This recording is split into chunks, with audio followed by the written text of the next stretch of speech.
जनाबाई बचपन से ही विट्ठल भगवान से बहुत प्रेम करती थी।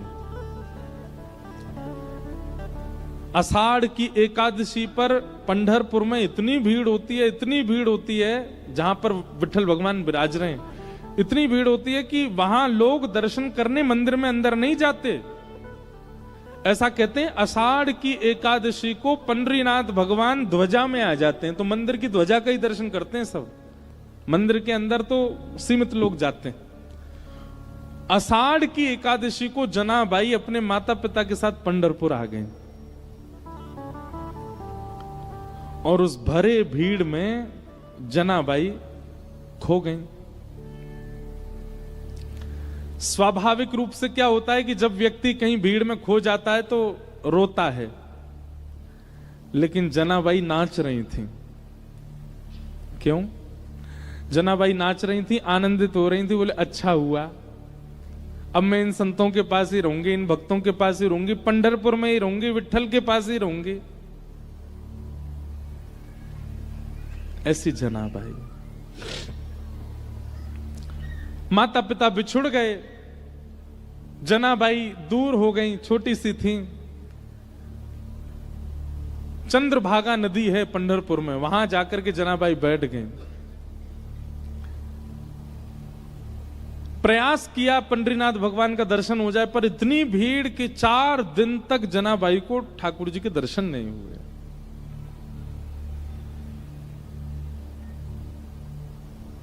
चार दिन तक तो सह लिया, लेकिन 4 दिन बाद जनाबाई रोने लगी और चंद्रभागा तट पर बैठ करके वहां प्रेम से विट्ठल भगवान को कहते हैं विठोवा। क्या कहते हैं? विठोवा। जैसे हमारे यहाँ कान्हा, कनुआ, गोपाल, ऐसे पंढरपुर में विठोवा। रोने लगी जनाबाई, विठोवा कब मिलोगे? विठोवा मुझसे क्यों नहीं मिल रहे हो? विठोवा देखो मैंने सब तो छोड़ दिया आपके लिए, आप क्यों नहीं आ रहे मेरे पास? देखो ना विठोवा, मैं मेला में खो गई, माता पिता मुझसे बिछुड़ गए, मैं फिर भी दुखी नहीं हुई, क्योंकि मुझे पता था आप मिलोगे मुझे, क्यों नहीं मिल रहे हो? इतना रोई कि उनके अश्रुओं का जल बह करके चंद्रभागा जी में जाने लगा। तभी चंद्रभागा जी ने कृपा की और श्री नामदेव जी महाराज को वहां भेज दिया। नामदेव जी पंडरीनाथ भगवान के परम भक्त हुए। मैं ज्यादा विस्तार में नहीं कहूंगा, बहुत बड़ी कथा है, थोड़ी सी एक बस रास बता दूं, रास किसे कहते हैं। नामदेव जी ने देखा छोटी सी बालिका रो रही है, विठोवा कब मिलोगे? विठोवा कब मिलोगे? नामदेव जी उस बालिका से बोले, लाली तुम कौन हो? बोले मेरा नाम जना है। तुम्हारे माता पिता कहाँ हैं? बोले वो तो खो गए, मिले नहीं। तुम्हारा घर कहाँ? बोले मुझे नहीं जाना, मेरा घर पंढरपुर ही है। विट्ठल रुक्मणी ये मेरे माता पिता। और जनाबाई पता क्या कहती थी? मेरे पिताजी रुक्मणी है, मेरी मां विट्ठल है। वो उल्टा बोलती थी। देखो कैसी भावना भक्तों की। वो ठाकुर जी को अपनी मैया बोलती थी। इसीलिए पंढरपुर में विट्ठल भगवान को कहते हैं माउली। क्या कहते हैं? माउली। माउली मतलब मैया। जनाबाई कहती रुक्मणी मेरी पिता हैं और विट्ठल मेरी मैया है। उनका ये भाव सुनकर के नामदेव जी के नेत्र सजल हो गए। कितनी सुंदर भावना। और छोटी सी जनाबाई का हाथ पकड़ करके नामदेव जी, चलो मेरे घर रहना, तुम वहीं चलो। और अपने घर ले आए। नामदेव जी के यहां नियम था, रोज शाम को कीर्तन होता था और उस कीर्तन में अनेक वैष्णव आते थे, चारों तरफ घेर के बैठते। बीच में नामदेव जी बैठ के गाते, मृदंग बजती, कांसे बजते, बढ़िया लोग उछल उछल करके नृत्य करते। लेकिन बहुत ध्यान से सुनिएगा, सबको कीर्तन दिख रहा था, सबको नृत्य दिख रहा था, सबको नामदेव जी गाते हुए दिख रहे थे, लेकिन दूर बैठी जनाबाई देख रही थी। तभी उसने क्या देखा? सुंदर पीतांबरी पहने, मत्स्याकृत कुंडल धारण किए, सुंदर मुकुट धारण है, कमल जैसे नेत्र हैं और अपने कमर पर हाथ धर करके नाचते हुए, नृत्य करते हुए श्री पंडरीनाथ आ रहे हैं। और बीच कीर्तन में उछल उछल करके पंडरीनाथ नृत्य कर रहे हैं। जनाबाई ने जैसे पंडरीनाथ को देखा, दौड़ करके भीड़ के बीच में गई। ठाकुर जी उछल उछल के नाच रहे थे। जनाबाई सबको कहती, अरे देखो विठल नाच रहे हैं, देखो विठोबा नाच रहे हैं। अब छोटी बच्ची जान के सब बोले, हाँ नाच रहे हैं, नाच रहे हैं, पर दिख किसको नहीं रहे थे। खूब रोए और खूब ताली बजाए। ठाकुर जी ज्यों ज्यों उछल के नाचे, जनाबाई ताली बजाए। कीर्तन विश्राम हुआ, ठाकुर जी चले गए। रात भर सोई नहीं, कुछ खाया नहीं, सोचती रही कैसे नाच रहे थे, कैसे आनंद कर रहे थे। दूसरे दिन फिर कीर्तन हुआ, फिर कीर्तन में ठाकुर जी आए, फिर नाचे। जनाबाई को फिर दिखे, जनाबाई फिर चिल्लावे, दूर हट जाओ, देखो ठाकुर जी नाच रहे हैं।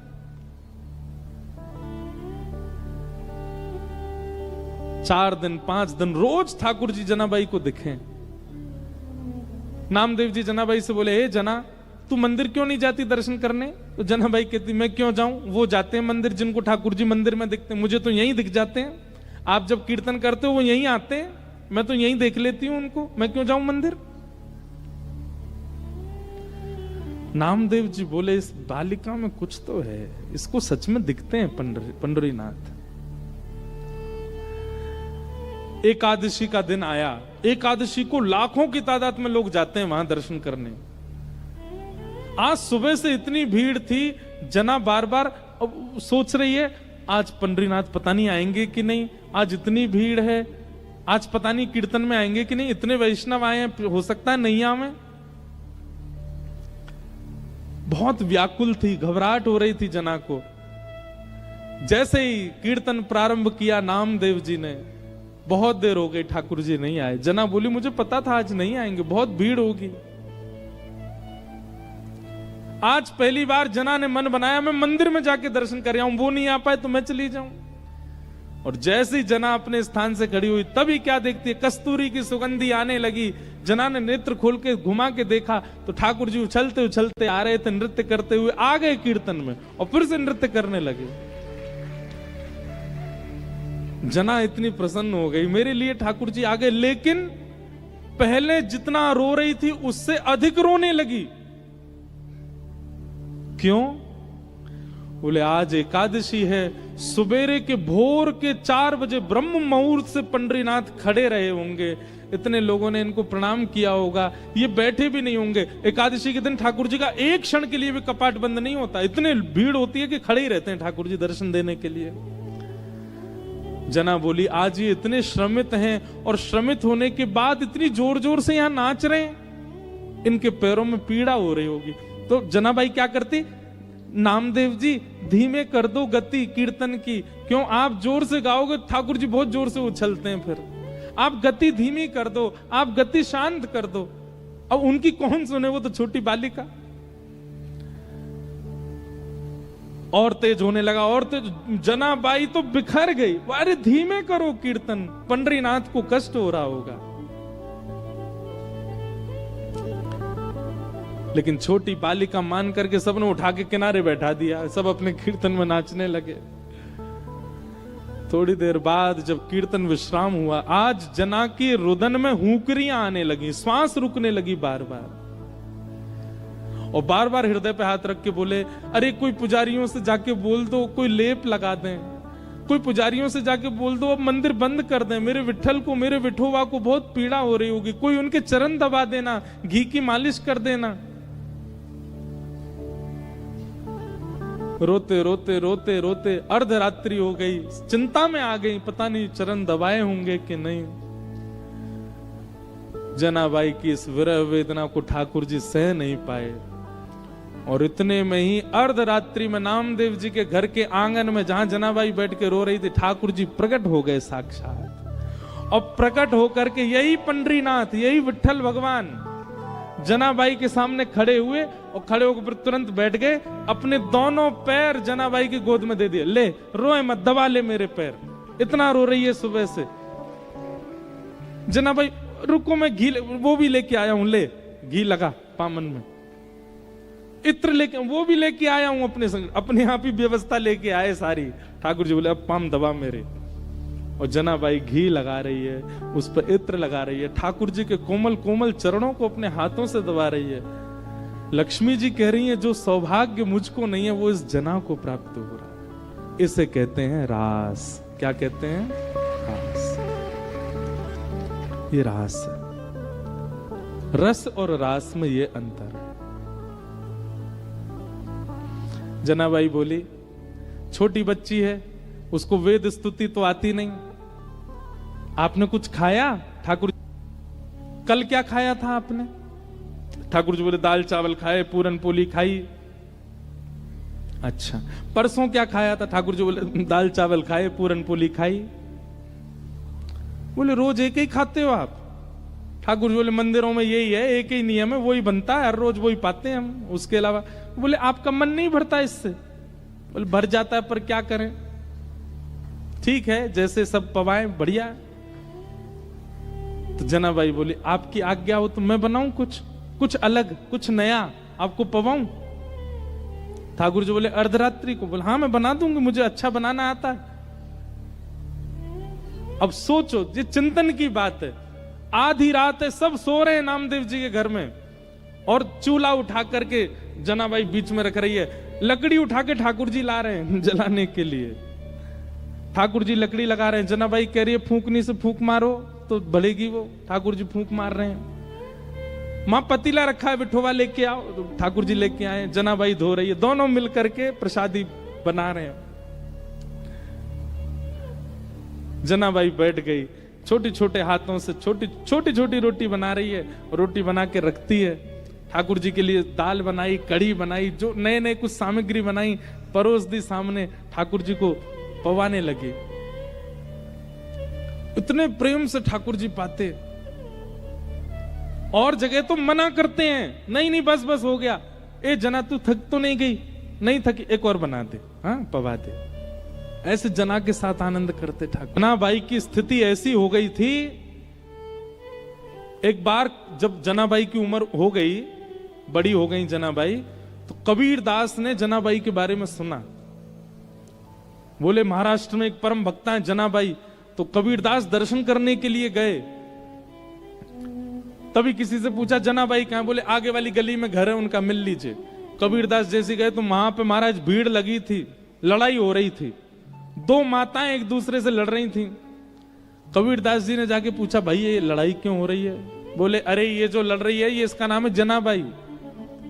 ये दूसरी मैया से इसलिए लड़ रही है, कल कंडे थापे थे ऊपर, कंडे समझते हैं, गोबर के उपले थापे थे।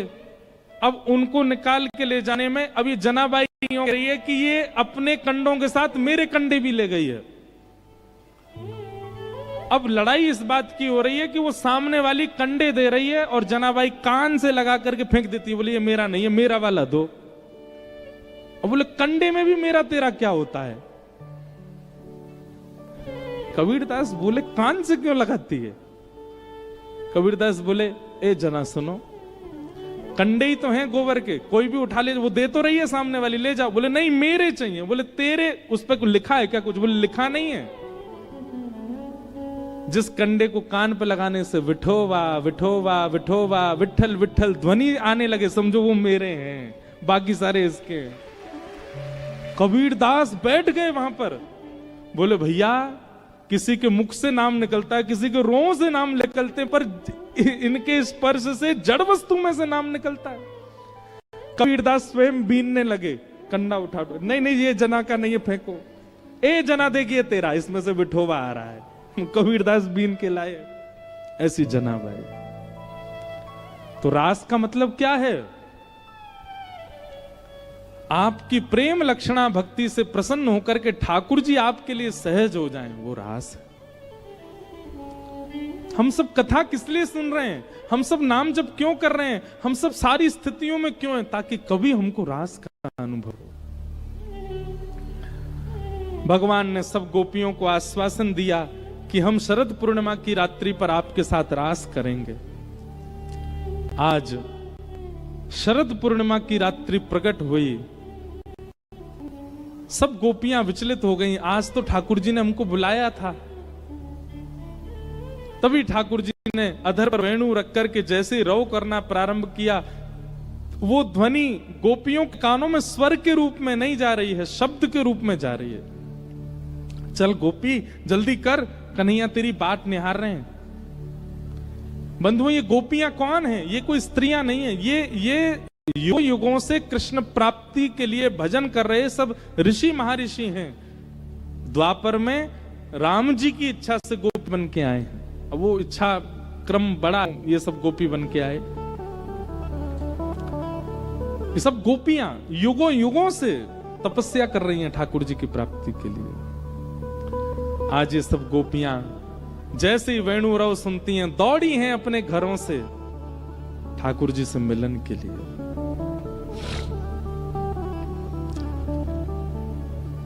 जैसे इतनी गोपियां आई, ठाकुर जी ने आकर के पूछा, अरे भाई तुम सबके आने का कारण, इतनी रात को क्यों आई हो?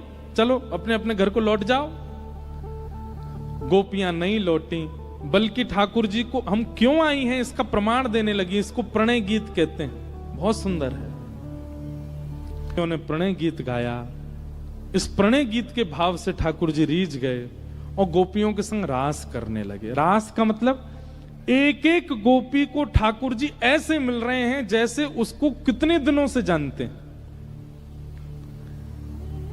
उसके सामने जाती गले में गलवैयां डालते हैं और ठाकुर जी कहते कहा लाइए मेरे काजे। और वो गोपी विश्वास नहीं कर पाती है कि ठाकुर जी उसके गले में गलवैयां डाल करके उससे पूछ रहे हैं। अब वो गोपी अपने घर की सामग्री देती है, बोले अरे तू तो बहुत बढ़िया बना के लाई है। फिर दूसरी गोपी के पास जाते हैं, अरे गोपी चल मेरे संग नृत्य कर ले, उसके संग नाचने लगते हैं। फिर तीसरी गोपी के पास जाते हैं, अरे तो इतने पसीना काहे को आ रहे हैं, अपने ही पटका से पहुंच देते हैं। मतलब लेकिन बिना गुरु निर्देश के ठाकुर जी मिल गए, बिना गुरु आज्ञा के ठाकुर जी मिल गए, बिना गुरु कृपा के ठाकुर जी मिल गए। इसलिए वह हुआ जो नहीं होना चाहिए था। इतनी सहजता ठाकुर जी की हुई कि गोपियों के चित्त में मान आ गया। और जैसे ही गोपियों के चित्त में मान आया कि हम तो बड़ी सुंदर हैं, ये हमारे रूप पे मोहित हो गए, ठाकुर जी उन सब गोपियों के बीच से अंतर ध्यान हो गए। और जैसे ही ठाकुर जी अंतर ध्यान हुए, सब गोपियां विचलित हो गईं, व्याकुल हो गईं। और व्याकुल स्थिति गोपी पुकार करके कहो, हे सुन राधिका दुलारी, सुन राधिका दुलारी, तेरे द्वार का भिखारी, तेरे द्वार का भिखारी, तेरे श्याम का पुजारी, एक पीड़ा है हमारी,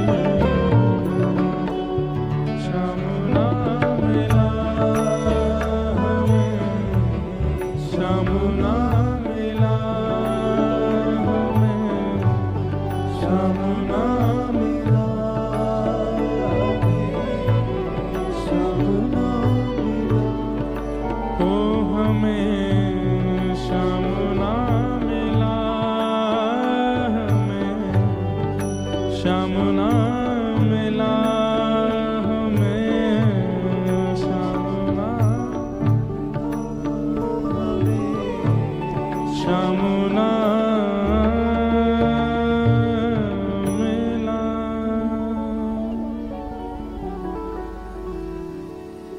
सब गोपियों ने किशोरी जी के चरणों में प्रार्थना करते हुए गोपी गीत गाया। और उस गोपी गीत के भाव में ठाकुर जी को पुकार रही हैं, दैत दृश्यताम दिक्षु तावका स्वै धृता सवस्त्वाम विचिन्वते। हे हमारे दैत सखा, हे हमारे प्राण जीवन धन श्याम सुंदर, आप प्रकट हो जाओ। ठाकुर जी अंतर्ध्यान क्यों हुए हैं? क्योंकि गोपियां आ गई हैं। लेकिन किशोरी जी की कृपा के बिना, ये किशोरी जी कौन है? गुरु। गुरु कृपा के बगैर यदि भगवत प्राप्ति हो गई तो ठाकुर जी अंतर्ध्यान हो सकते हैं। क्यों? क्योंकि गुरु ही तो बताएंगे कि ठाकुर जी आए तो वो कैसे डट कर के रुकें, वो कैसे आपके ही होकर के रहें, ये गुरु ही तो बताएंगे। और जब ठाकुर जी अंतर्ध्यान हो गए तब गोपियां किशोरी जी की शरण में गईं और किशोरी जी की कृपा से गोपी गीत गाया, जिस गोपी गीत से ठाकुर जी पुनः प्रकट हो गए। कि ताशामाभिर्भूत सौरी स्मयमाय मुखाम्भुज पीतांबरधरस्तगवे साक्षान मन्मथ मन्मथ। ठाकुर जी गोपी गीत के बाद पुनः प्रकट हो गए। एक बात मैं यहां कहता हूं कि जो गाना जानता है ना ठाकुर जी को वही पा पाएगा। इसका मतलब यह नहीं है कि जिसके पास स्वर नहीं है उसको मना कर रहा हूं मैं, नहीं। जो भाव लिखता है, जिसके भाव प्रकट होते हैं, तुरंत कोई भाव प्रकट करके ठाकुर जी को रिझाने के लिए बना के गा देता है। हां, उसमें लोक रंजन की भावना नहीं हो, संसार के लोग उससे रीझें, ऐसी भावना नहीं, केवल ठाकुर जी के लिए लिखता है और गा करके सुना देता है। ऐसे व्यक्ति को ठाकुर जी बहुत जल्दी मिल जाएंगे। इसलिए हम तो निवेदन करते हैं कि अगर कृष्ण भक्ति में आप आगे आ चुके हो, वृंदावन का नाम सुन के ठाकुर जी का दर्शन करके नेत्र सजल होते हैं, कलम उठाइए और कुछ लिखा कीजिए। अपने हृदय के भाव एकांत में, वो किसी को नहीं दिखाने, केवल ठाकुर जी को सुनाने, प्रस्तुत किया करो।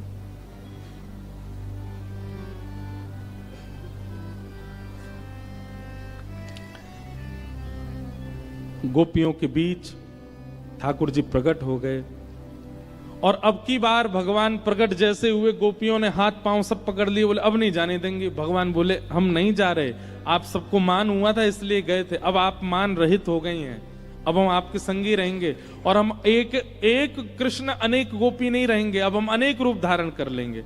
जितनी गोपी उतने ठाकुर जी ने रूप धारण कर लिए और वृंदावन में अब रास नहीं, अब महारास हो रहा था।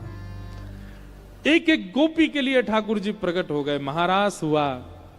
देवादिदेव शंकर भी आए, ब्रह्मा भी आए, चंद्र भी आए, सूर्य भी आए, सब आए।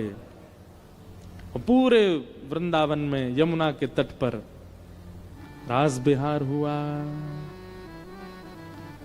चंद्र किरण सा श्याम सलोना, दो आंखें कजरारी। चंद्र एक पंक्ति गाएंगे बस। श्याम सलोना, रास बिहार हो रहा है, महारास बिहार। ओ चंद्र किरण सा श्याम सलोना, दो आंखें कजरारी। चंद्र किरण सा श्याम सलोना, दो आंखें कजरारी। ओ ठुमक ठुमक नाचे गोपियन के संग, जग का पालन हारी। ठुमक ठुमक नाचे गोपियन के संग, जग का पालन हारी। ओ रास बिहारी संग राधा सुकुमारी। रास बिहारी संग राधा सुकुमारी। रास बिहारी संग राधा सुकुमारी। रास बिहारी संग राधा सुकुमारी। ओ ब्रज में विराज रे, श्याम संग राधा नाचे रे। श्याम संग राधा नाचे। ओ श्याम संग राधा नाचे। ओ श्याम संग राधा नाचे। राधा नाचे, कृष्ण नाचे, नाचे गोपी जन। राधा नाचे, कृष्ण नाचे, नाचे गोपी जन। क्योंकि मन मेरा बन गया सखीरी, पावन वृंदावन मेरा बन गया सखीरी,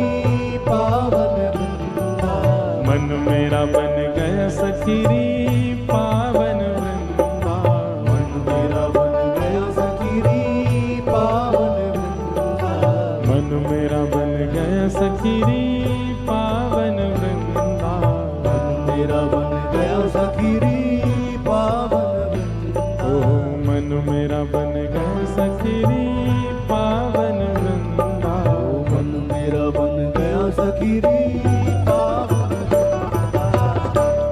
बोलो रास राशेश्वर भगवान की।